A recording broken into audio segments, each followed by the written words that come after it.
Hulala, iba talaga ang Kim Pao. May shooting nga bang magaganap sa Amerika?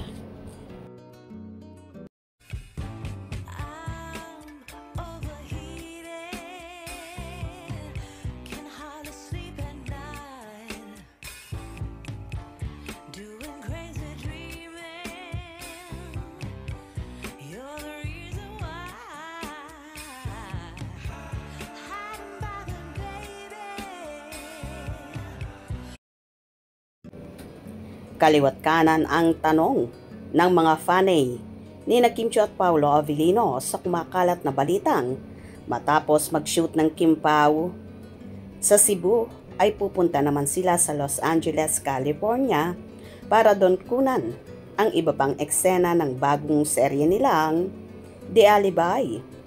3 solids na ng Kim Pao ang nagtanong sa amin sa balitang ito na hindi namin masagot dahil wala pang advisory o paramdam ang kapamilya kung lalabas ng Pinas ang magkasintahan para doon kunan ang mga eksena ng nabanggit na serye. Kaya nga ang tanong namin, fake news o true ang chikang ito na siyang malalaman ng lahat sa mga susunod pang mga araw. Hanggang sa sinusulat ang item na ito, nasa Mandawi pa ang Kim Pao. Nakita nga ng ilang fanay si Kim na galing sa isang buffet resto sa hotel kung saan naka-check-in ang ibang cast ng production. Samantala mukhang nagiging maluwag na sa behind the scenes ang production ng The Alibi. Tahimik na si Direk Sagi sa panawagan nitong huwag mag-post ng larawan o video na kuha sa shoot.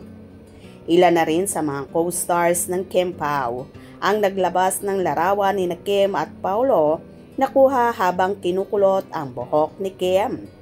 Nasa likod lang si Paolo na matyagang hinihintay si Kim. Hi, Miss Kim! Welcome back! Hi, Ate Kim!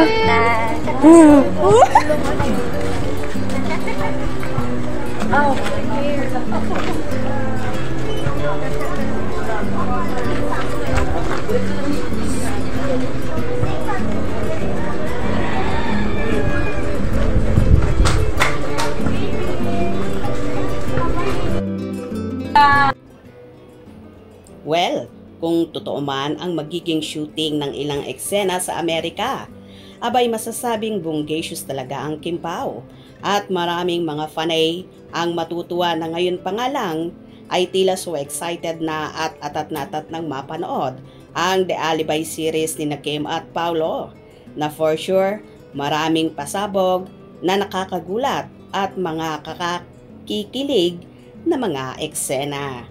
Kayo ba atat na rin at so excited na mga ka-Kim Paulaja? Hope you enjoyed. Please subscribe for more info.